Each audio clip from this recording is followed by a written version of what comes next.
أعوذ بالله من الشيطان الرجيم بسم الله الرحمن الرحيم.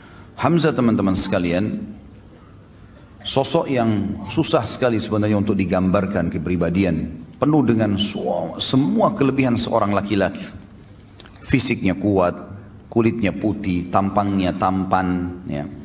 Kemudian orang yang memiliki prinsip dalam kehidupan, benar-benar salah-salah. Dan Hamzah ini radhiyallahu anhu, nasabnya adalah Hamzah bin Abdul Muttalib bin Hashim, dan punya kunya Abu Umara atau Abu Ya'la. Ada dua. Tentu ayahnya Abdul Muttalib kakek baginda Nabi alaihi salatu wassalam, dan Abdul Muttalib sendiri memiliki 16 orang anak. 10 orang laki-laki dan 6 orang perempuan.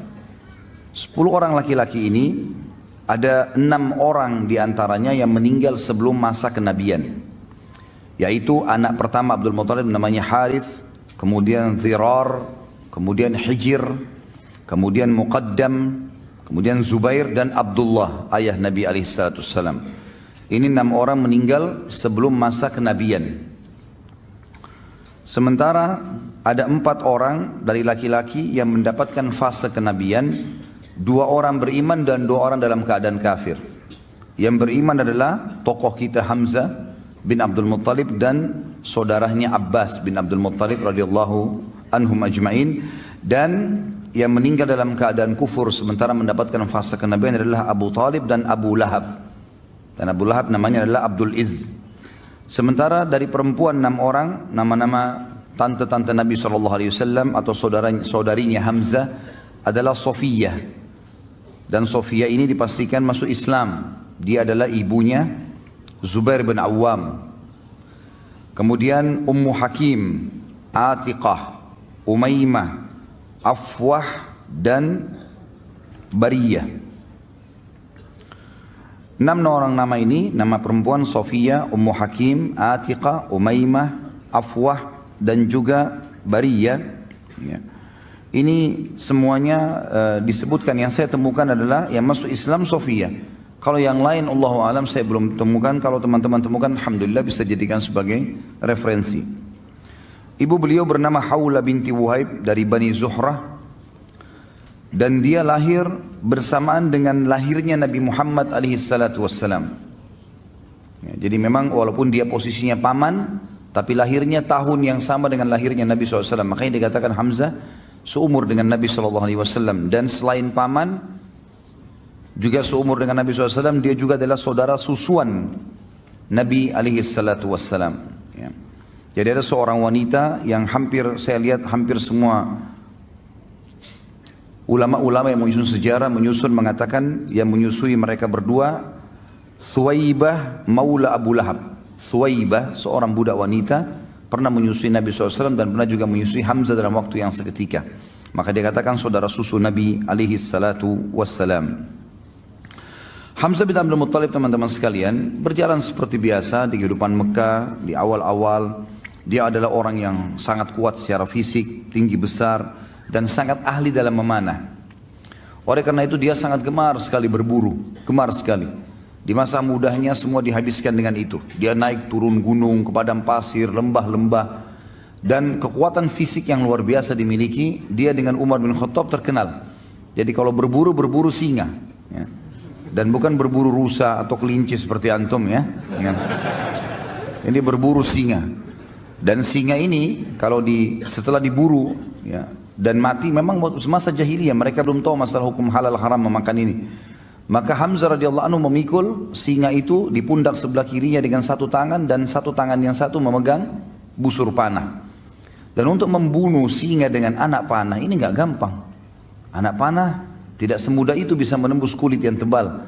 Tapi kuasa Allah, dia diberikan kelebihan itu radhiyallahu anhu. Di awal Islam tentunya, waktu Nabi SAW mengumandangkan Islam, dia tidak terpengaruh, tidak juga mau masuk Islam, tidak juga membenci Nabi SAW. Berbeda dengan Abbas. Abbas radhiyallahu anhu, nanti kita akan jelaskan, dia tidak masuk Islam untuk menjaga hubungan dengan kaumnya, tapi dia suka dengan Islam. Hamzah tidak cenderung kepada keduanya. Tidak ikut-ikutan membenci Islam, tidak juga mendukung keponakannya. Makanya yang paling condong mendukung itu adalah Abu Talib sebenarnya.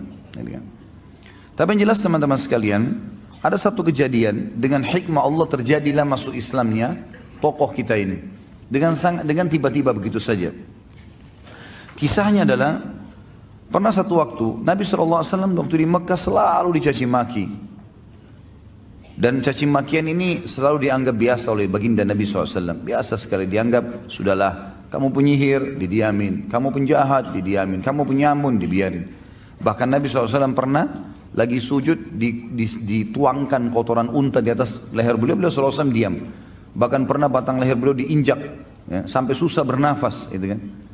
Namun Nabi SAW sabar, dibiarin saja. Karena tidak ada kekuatan di Mekah. Beliau bersabar dan belum ada perintah untuk melawan pada saat itu. Tapi satu waktu teman-teman sekalian, Abu Jahal waktu melihat Nabi SAW lagi tawaf, dia mengucapkan kata-kata yang sangat menyakitkan, bahkan lebih sakit daripada melukai fisik. Namun dalam buku sejarah tentu tidak disebutkan cacian itu seperti apa. Cuman hampir semuanya mengatakan cacian itu sangat menyakitkan, bahkan mengalahkan sakitnya fisik. Penghinaan yang luar biasa. Dan tidak ada orang yang membela Nabi SAW, walaupun dari suku beliau. Ada seorang budak wanita, budaknya Abdullah bin Jud'an. Abdullah bin Jud'an ini adalah orang yang terkenal, sangat baik sekali di Mekah. Hadis Aisyah mengatakan, ya Rasulullah, Ibnu Jud'an. Orangnya sangat baik di Mekah. Sangat santun, suka silaturahim keluarga, suka bantu orang susah. Kata Aisyah, ya Rasulullah, dalam hadis Bukhari Muslim, Ibnu Jud'an. Siapa yang tidak kenal kebaikannya di masa jahiliyah? Apakah bermanfaat amal-amal yang dia kerjakan? Kata Nabi SAW, tidak sama sekali. Karena dia belum pernah beriman kepada Allah. Dia tidak syahadat, tidak masuk Islam. Yang jelas Ibnu Jud'an ini, Abdullah bin Jud'an tidak pernah membenci Nabi SAW. Tapi dia tidak masuk Islam. Ada budak wanitanya dia, lewat melihat Nabi SAW dicaci maki dengan cara seperti itu. Dan dia tahu, tuannya ini Abdullah bin Jud'an tidak membenci Nabi SAW. Maka dia pun berusaha mengangkat suaranya mengatakan, hai Quraisy, tidakkah kalian punya sopan santun? Kenapa kalian membiarkan ini? Kenapa dicaci maki? Nggak ada yang peduli. Apalagi ini budak wanita yang bicara. Maka budak ini lari keliling sampai dia keluar pintu gerbang Mekah yang dikenal dengan pintu Bani Syaibah. Begitu keluar di sana dia temu Hamzah. Hamzah baru pulang dari berburu. Lagi bawa singa, ya, di pundak kirinya dengan pegang busur panah. Dan ini yang buat ini cuma Umar bin Khattab sama Hamzah berdua. Kalau dua orang ini masuk ke Mekah sendirian, berburu tidak ditemani sama teman-temannya, sendirian. Yang lain semua pada sibuk, pada mengajak teman-temannya kalau berburu untuk berjaga-jaga, dia enggak. Begitu lewat budak ini mengatakan, wahai Hamzah, tidakkah kau mengetahui apa yang Abu Hakam lakukan terhadap ponakanmu Muhammad? Kata Hamzah, apa yang dilakukan? Kata dia telah mencaci makinya begini dan begitu. Disebutkanlah kalimat-kalimat cacian itu. Tapi sekali lagi dalam riwayat tidak disebutkan. Dan memang tidak ada maslahat kita mengetahui jenis cacian itu. Yang penting memang ini perbuatan yang buruk. Maka kata Hamzah, tidak ada yang membelahnya. Kata budak tersebut, demi Allah tidak ada. Maka Hamzah nggak pakai tunggu pada saat itu. Sambil membawa singa, sambil memegang busur, langsung datangi Abu Jahal. Di dekat Ka'bah. Tidak pakai banyak ngomong. Singanya ditaruh di sebelah situ, kepalanya Abu Jahal dihantam dengan busur. Berdarah, luka. Karena Abu Jahal waktu itu dianggap rajanya Mekah lah istilahnya. Orang yang dituakan di situ. Maka orang-orang sekitarnya mau membela. Kata Hamzah, silahkan. Maju silahkan. Siap untuk mati. Hamzah mau membela. Lalu dia mengatakan kepada Abu Jahal, hai Abu Hakam, berani benar kau caci maki ponakanku, sementara aku dalam agamanya. Kalimat itu, sementara aku dalam agamanya. Padahal Hamzah belum masuk Islam ini. Dia pun tidak tahu kenapa dia ucapkan kalimat itu. Maka Abu Jahal mengatakan, biarkan dia. Memang saya yang salah. Saya sudah berlebihan telah menghina keponakannya. Hamzah radhiyallahu anhu pulang ke rumahnya. Dia renungi kalimat tersebut. Kenapa tadi saya ucapin nih? Apakah besok saya harus kembali ke Quraisy dan mengatakan bahwasanya saya bukan di agamanya Muhammad? Dan ini aib bagi orang Arab menjilat kembali ludahnya. Sudah mengucapkan lalu ditarik, nggak mungkin. Tapi kalau saya tidak perbaiki, saya bukan Muslim, bukan agamanya Muhammad ini. Dia bingung pada saat itu. Pada malam itu dikatakan dalam riwayat-riwayat yang sahih, dia berdoa kepada Allah mengatakan, ya Allah, kalau agama keponakanku Muhammad benar, tanamkan dalam hatiku. Dan kalau seandainya tidak benar, maka hilangkanlah. Berikanlah aku solusi dengan Quraisy. Maka Hamzah pun berkata keesokan paginya pada saat dia bangun, dia merasa dekat, ya merasa tenang dengan agama Nabi SAW, maka dia pun datang mengucapkan syahadat. Dan ini rahasia masuk Islamnya Hamzah radhiyallahu anhu. Masuk Islamnya Hamzah radhiyallahu anhu.